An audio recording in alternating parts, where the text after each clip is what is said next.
Good morning, this is Jeff with Sewer Tech Northwest. We are at property address 10410 Southwest Washington Street here in Portland. Located up on the rooftop. I'm going to try and go down the 4-inch cast iron vent here. Check the overall condition and serviceability of the sanitary sewer line. Water's currently running. We're going to zero out the foot counter once we hit the base of the vent. Hoping we've got a straight running vent here.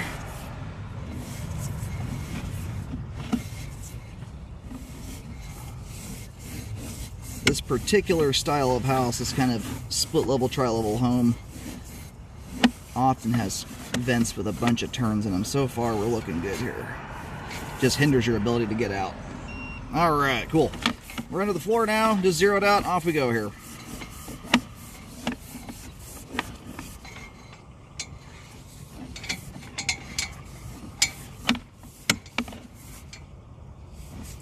All right, we are now outside the house here. Very quickly exited the home. In fact, this line may actually shoot out the front. Just transition there to 4-inch, looks like transite concrete.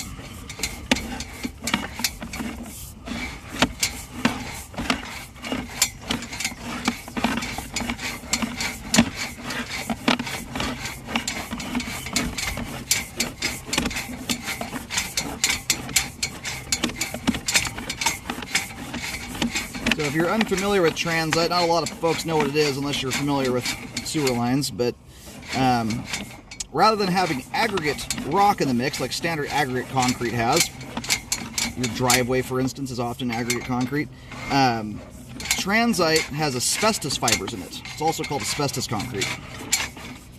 So aside from having that kind of buzzword asbestos, the stuff's underground. It's not a concern from that standpoint. But some of the advantages the stuff has, generally speaking anyway, is it has far fewer pipe joints than regular concrete does. They're about every 10 feet versus every, about 3 feet in regular concrete. So a lot less points for roots to penetrate, which is always good. Oh, we have opposing connections there. Look at that. This looks like we just hit the main here, and you've got a neighboring line that comes into it right on the opposite side. Usually don't get that kind of arrangement. It's kind of cool looking though. Anyway, one of the cool things about asbestos or concrete is the joints are fern coated. You have rubber gaskets around them. They're not grouted, which fern coats last longer typically. And one of the nice things about asbestos concrete is that as it ages, it remains smooth throughout its lifespan. It doesn't become super rough like regular concrete does. So, doesn't mean it's devoid of problems, but we'll see how it looks here when the line's fully drained. We're going to do a couple toilet flushes.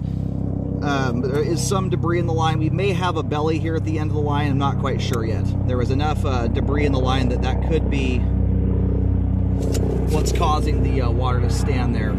I've got a lot of water running too at the same time, so we'll see. We're going to go locate here while the pipe drains. Alrighty, so as you face the front of the house from the street, the front of the house from the street, the line terminates at the manhole, terminates directly into the manhole that's just off to the right of the driveway, near where the driveway meets the street. Right there in line with kind of the curb strip where the trees are planted. It's very easy to find. It's right next to where the for sale signpost is.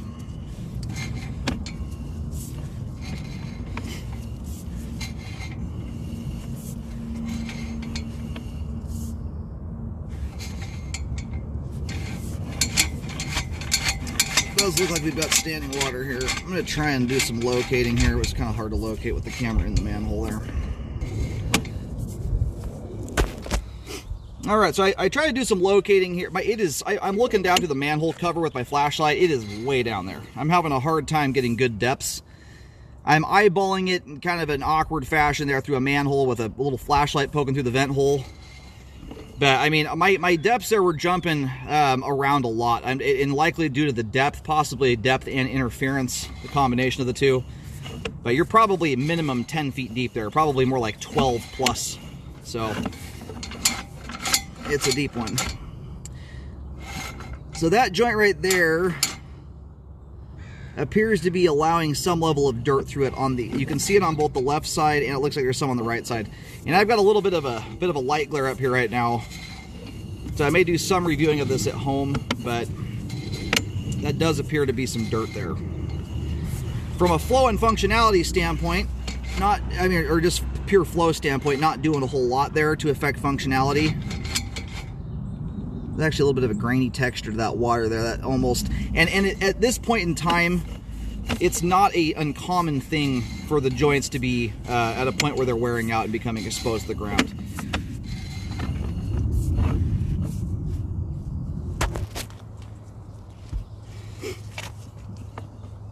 All right, even at this point here, still having my locates are coming in quite good. It's the depths that are all over the place.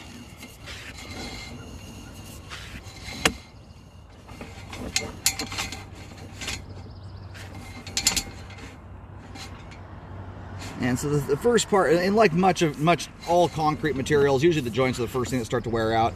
So it looks, I noticed on the way out, there's a fair amount of the transite joints there that are, you've got exposed fern cones at them.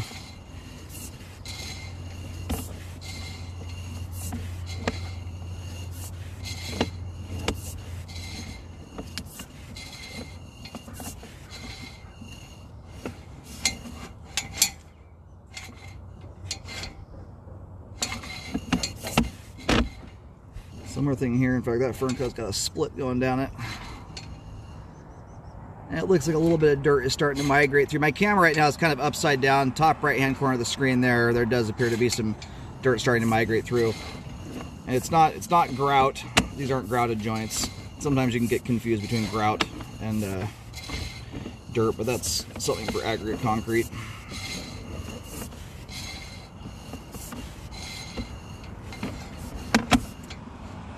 That joint right there, also you got exposed fern coat, and you've got a moisture ring going around the outside of the joint, or the full circumference of the joint. That is a sign there. Again, not necessarily just sucking tons and tons of groundwater through it, but that is a sign that the joint is becoming exposed to the ground and allowing groundwater to seep through. So as it sits right now, you've also got a little bit of a hole forming there, bottom left-hand corner of the screen.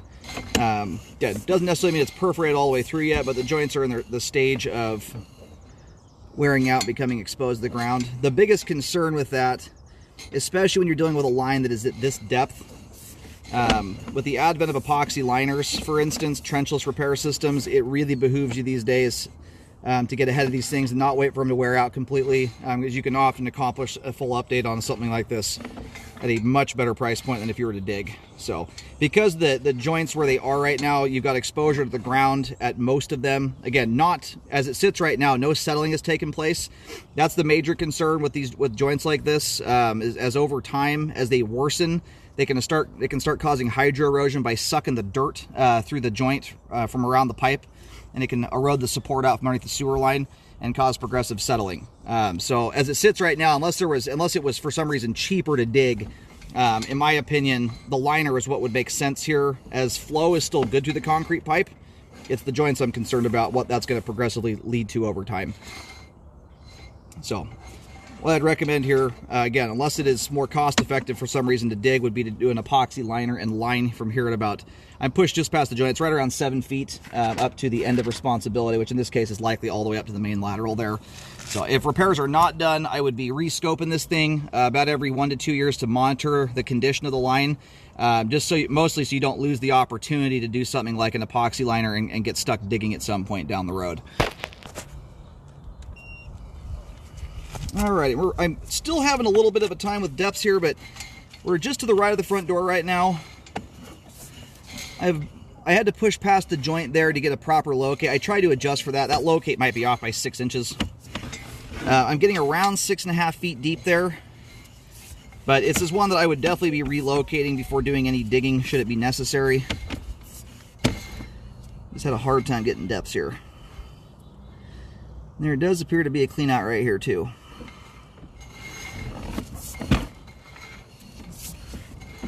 And I'll try and go back and mark that. There may be an accessible clean out there, but anyway, because of the, again, the joint's exposure to the ground, I'd recommend lining it. Again, right now, that wouldn't necessarily be changing the flow of the sewer line in a massive way. What it's doing, though, is sealing the joints up and ensuring that the line does not progressively settle over time and get to a point where you have to do a traditional excavation, which in this case, I would imagine you're looking at a considerably higher cost if you get to that point. So if not updated now, keep an eye on it until you're ready to do an update on it, and that's also so you don't miss an opportunity to do a more convenient, cost-effective type repair. But as it relates to flow right now, the line has good flow all the way to the main lateral. The standing water that was in the line during the advance out was all related to a big bundle of debris that was up in front of the camera, damming the pipe up. All said and done, the line drains off very nicely, is very clean, so functioning properly in that regard. The concrete pipe, though, from a technical standpoint, is exposed to the ground, is allowing groundwater and dirt to seep into some extent. So that's the reason for the recommendation for the repair here. If you do end up doing a fix on it, make sure you do a rescope to check the work. Very important to do that. And I put a few markings out here. I've tried not to paint the heck out of it, but I've done about 3 different markings. You can eyeball pretty nicely where the line's routed. And I've used green paint.